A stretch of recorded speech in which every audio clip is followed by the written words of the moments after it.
اس حوالے سے میں چند دن یہ اسی چیز کا انتظار کرتا رہا، دیکھتا رہا کہ کیا مولانا طارق جمیل صاحب نے یہ جو بدعت کا کام کیا ہے کہ نماز جنازہ ادا کرنے کے بعد جو انہوں نے اجتماعی طور پر انہوں نے دعا کی ہے، تو کیا اس پر کوئی دیوبندی اسکول آف تھاٹ کے لوگ کیا طارق جمیل صاحب کی گرفت کرتے ہیں یا نہیں کرتے؟ تو مجھے کوئی ان کی قداور علمی شخصیت کی طرف سے ان کا رد سامنے نہیں آیا۔ اس حوالے سے میں یہ گزارش اس ویڈیو کے ذریعے سے کرنا چاہتا ہوں کہ کیا یہ انصاف کا قتل نہیں ہے؟ میں ان علماء سے، دیوبندی علماء سے پوچھنا چاہتا ہوں کہ جن کی طرف سے غریب لوگوں کی نماز جنازہ کے دوران اگر کوئی شخص نماز جنازہ کی ادائیگی کے بعد دعا کر دے، ہاتھ اٹھا دے، تو وہاں پر لڑائیاں ہوتی ہیں، شرک بدعت کے فتوے لگ جاتے ہیں اور جنازے خراب ہو جاتے ہیں، اور ایسے ہزاروں واقعات پورے ملک کے اندر جناب وہ رپورٹ ہوئے اور اس سے کوئی انکار نہیں کر سکتا۔ تو پھر سوال یہ ہے کہ مولانا طارق جمیل صاحب اس سے قبل حسن نثار صاحب کی والدہ کی نماز جنازہ پڑھانے کے بعد اس وقت بھی انہوں نے اسی طرح دعائے مغفرت کی، اور پھر ایک پاکستان کی بڑی سیاسی جماعت کے بڑے لیڈر کی والدہ کی جب نماز جنازہ ادا کی تو اس پر بھی انہوں نے جناب دعائے مغفرت کی، تو جس پر اس وقت بھی ایک آواز اٹھی تھی کہ کیا امیروں کے والدین یا ان کے جنازوں کے بعد دعا کرنا جائز ہے اور غریب عوام کے نماز جنازہ ادا کرنے کے بعد دعا کرنا بدعت ہے۔ وہ آپ کو پتہ ہے طارق جمیل صاحب نے دعا کی جنازے کے فوراً بعد، اب ظاہر ہے بریلویوں کو تو موقع مل گیا، انہوں نے پکڑ کے پھر کلپس بنانے شروع کر دیے۔ انہوں نے، ان کے علماء نے کہا کہ دیکھیں آپ لوگوں نے ہمیں بدعت کے نیزے کی نوک پہ پچھلے 100 سال سے رکھا ہوا تھا کہ جنازے کے بعد دعا کروانا بدعت ہے۔ بریلوی دیوبندیوں کا یہ جھگڑا چل رہا ہے، حالانکہ یہ ایک بالکل نان سینس قسم کا جھگڑا ہے، کیونکہ دیوبندیوں سے یہ پوچھیں جو آپ فرض نماز کے بعد اجتماعی دعا کرتے ہیں روٹین سے، بدعت تو وہ بھی ہے، ثابت تو وہ بھی کوئی نہیں۔ ہاں کبھی کبھار کوئی وسیلہ اور توسل کے طور پر ہو جائے تو جائز ہے، لیکن بس ایک نشانی بنا لی کہ اہل حدیث دونوں نہیں کرتے، بہت اچھی بات ہے۔ دیوبند نے اپنی مرضی والی دعا لے لی، اپنی مرضی سے، وہ بھی کسی دلیل کے بغیر، فرض نماز کے بعد جنازے والی چھوڑ دی، اور بریلویوں کے اوپر الزام لگایا کہ یہ بدعت کر رہے ہیں۔ آپ نے دیکھا ہوگا بعض اوقات جنازے ہوتے ہیں تو بریلوی دعا مانگتے رہتے ہیں اور بیچ میں سے دیوبندی اور اہل حدیث نکل جاتے ہیں، ادھر سے تو کوئی بھی نہیں نکلا۔ طارق جمیل صاحب خود دعا کروا رہے تھے، پھر بریلویوں نے پکڑ کے، ان کے علماء نے وی لاگز بنائے، انہوں نے کہا کہ دیکھیں اب آپ لوگوں کے بزرگوں کی غلطیوں کے اوپر آپ کو خود رجوع کر لینا چاہیے، کیونکہ طارق جمیل صاحب نے دعا کروائی ہے، اٹ مینس کہ ہمارا مسلک درست ہے۔ یعنی ان کے نزدیک مسلک یہ ہے کہ کوئی بزرگ کوئی کام کر دے، کوئی عالم کام کر دے، قرآن و حدیث سے کوئی لینا دینا نہیں، نہ دیوبند کا نہ بریلویوں کا۔ ہونا تو چاہیے تھا کوئی دلیل سے بات کرتے۔ نماز جنازہ کے فوراً بعد دعا مانگنا اسی جگہ پر، یہ بالکل کوئی ثابت نہیں ہے۔ ایک روایت یہ ابو داؤد سے لے کے آتے ہیں اور اتنی بےایمانی کرتے ہیں، وہ جنازے والے چیپٹر میں سنن ابی داؤد میں ہے، نبی علیہ السلام نے فرمایا کہ جب تم اپنے بھائی کا جنازہ پڑھو تو خلوص سے دعا مانگو اس کے لیے، یعنی وہ جنازے کے اندر جو دعا ہے نا وہ خلوص سے مانگو۔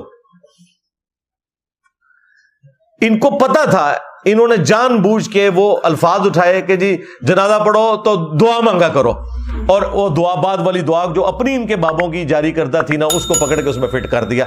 حالانکہ ایک عام آدمی جس کو اردو پڑھنی آتی ہے نا، تھوڑا سا بھی اس کو علم حدیث سے شغف ہے اور اسے پتا ہے کہ کون سے چیپٹر میں کون سی چیز آتی ہے، وہ چیپٹر کون سا ہے ابو داؤد کا، وہ خود پڑھ کے دیکھے، اسے آئیڈیا ہو جائے گا کہ بالکل فراڈ کیا ہے انہوں نے۔ البتہ سنن ابی داؤد میں یہ ایک حدیث موجود ہے کہ نبی علیہ السلام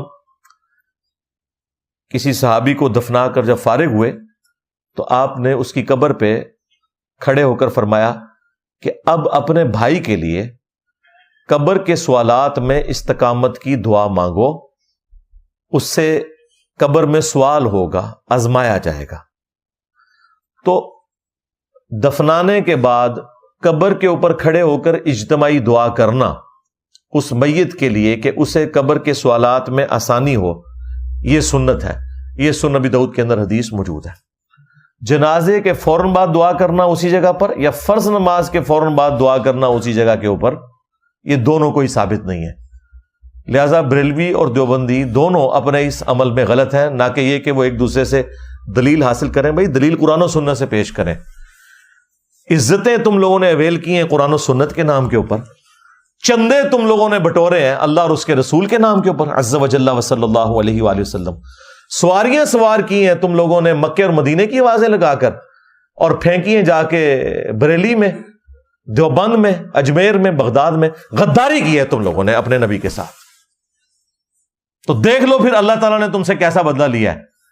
میری جیسی بلا تم پہ مسلط کر دی ہے. میرے نبی سا ہے ہی کوئی نہیں، تیرے بابے تھے شاہی کوئی نہیں. تو مجھے اتنا دکھ ہو رہا تھا. اور پھر اب دیوبند کے علماء کی بھی ذمہ داری ہے کہ وہ آ کے حق بات کو ایکسپٹ کریں. اب وہ نہ بلوں میں گھسے ہوئے ہیں، بریلوی ان کو نکال رہے ہیں باہر، نکلو باہر. اب وہ نہ طارق جمیل صاحب کے اوپر فتوا لگا سکتے ہیں اور نہ اپنے اس عمل کو غلط کہہ سکتے ہیں جو پہلے کرتے رہے. بریلویوں کو موقع مل گیا، وہ چڑھے ہوئے ان کے اوپر. تو ہم تو دونوں کو قرآن و سنت کی تعلیمات کے خلاف سمجھتے ہیں.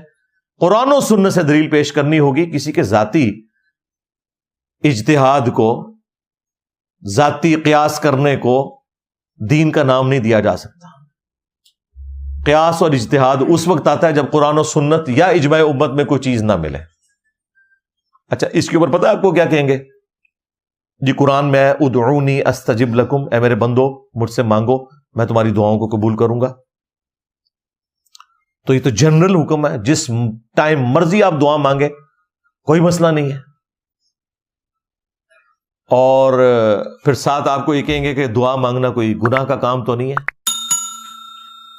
ہم نیکی کا کام ہی کر رہے ہیں نا. تو بتاؤ یہ منع کدھر ہے؟ اچھا اب جب یہ اس قسم کا ایک منطق کے اوپر مبنی کوشچن کرتے ہیں جس کا قرآن و سنت سے کوئی لینا دینا نہیں، تو جو بیچارے دین کا تھوڑا سا علم رکھنے والے لوگ ہیں وہ فوراً پریشان ہو جاتے ہیں کہ بات تو ٹھیک ہے، منع تو کوئی نہیں اور دعا کرنا کوئی گناہ کا کام تو نہیں ہے. تو انہی سے پوچھا کریں کہ اذان دینا کیا گناہ کا کام ہے؟ بخاری مسلم دونوں میں حدیث ہے جب اذان دی جاتی ہے نا تو شیطان کی ہوا خارج ہو جاتی ہے اور وہ وہاں سے بھاگ جاتا ہے. تو یہ بریلوی حضرات عید کی اذان کیوں نہیں دیتے؟ نہ اقامت کہتے ہیں، ڈائریکٹ نماز پڑھتے ہیں. وہ کہیں گے وہ اس لیے نہیں کرتے کہ نبی صلی اللہ علیہ وآلہ وسلم نے عید کی اذان نہیں دی. انہیں کہ یہ تو آپ کا کرائیٹیریا نہیں ہے، آپ تو کہتے ہیں کہ اذان نیکی کا کام ہے. آپ یہ بتائیں کہ نبی علیہ السلام نے اذان دینے سے منع کدھر کیا ہے؟ دا ٹائم قیامت تک جائے دیکھا کیسا چک وڈیا میں انہوں کہیں گے نہیں اس طرح دی تو کوئی گل نہیں ہے. ہاں آئے ہو نا داڑھ تلے.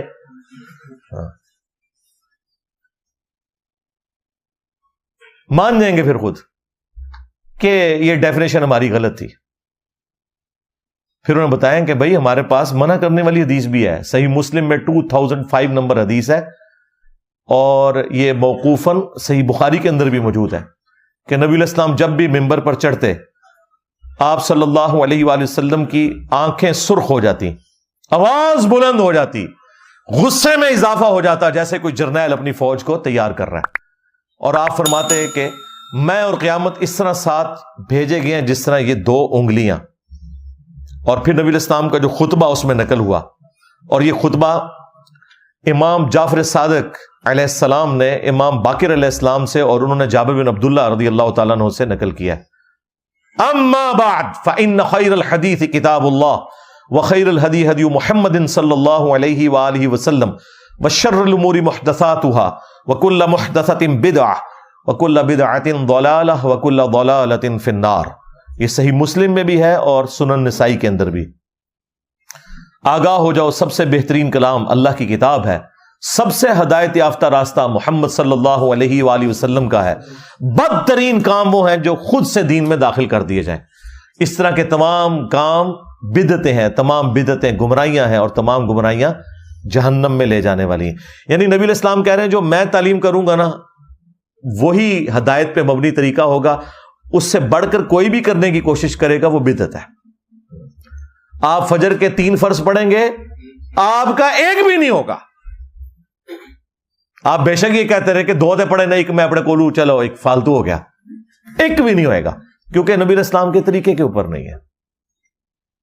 خیر یہ الگ سے ایک ٹاپک ہے، اس میں پھر اور کافی ساری چیزیں جڑی ہیں، اس کے لیے آپ میری تفصیلی ویڈیو دیکھ لیں. اچھی بدعت اور بری بدعت، اور اسلام میں جو اچھا طریقہ جاری کرنا ہے وہ تو جائز ہے، اچھی بدعت نہیں. طریقے سے مراد ہے جو دین کو سپورٹیو ہو، جس طرح امام بخاری امام مسلم نے کتابی شکل میں احادیث لکھی ہیں، لیکن حدیث وہی ہے جو نبی الاسلام کی تھی.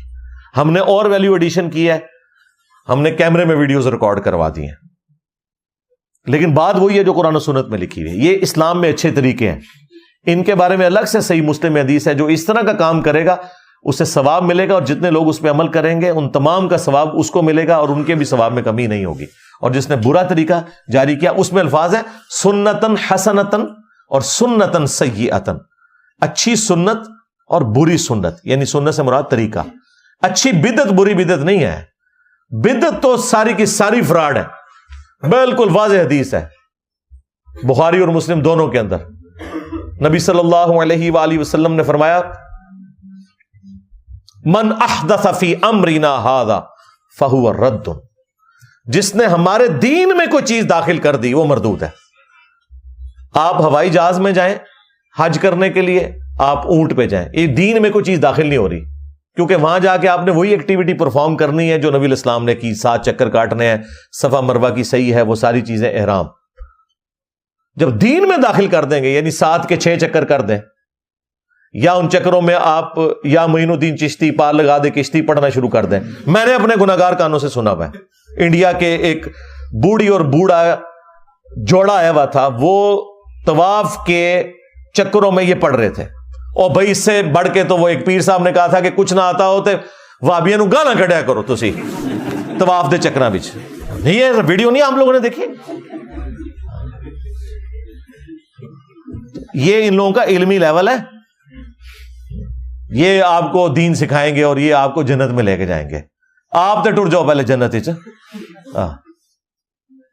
تو یہ جو بدعت والے جو معاملات ہیں میں نے تفصیل کے ساتھ اس میں وہ کبھی تراویح کی جماعت کی بات کرتے ہیں، کبھی جمعے کی دوسری اذان کی، یہ سارے کے سارے دھوکے دیے میں جھوٹ بول رہے ہوتے ہیں آپ سے. وہ بات کچھ اور تھی، کچھ اور بنا کے پیش کرتے ہیں. اس پہ الگ سے میری ویڈیو ہے، وہ انشاءاللہ ہم تھم نیل اٹیچ کر دیں گے، اس میں ڈسکرپشن میں دے دیں گے، وہ آپ دیکھ لیجئے گا. آپ کی طبیعت انشاءاللہ تعالی اس حوالے سے صاف ہو جائے گی.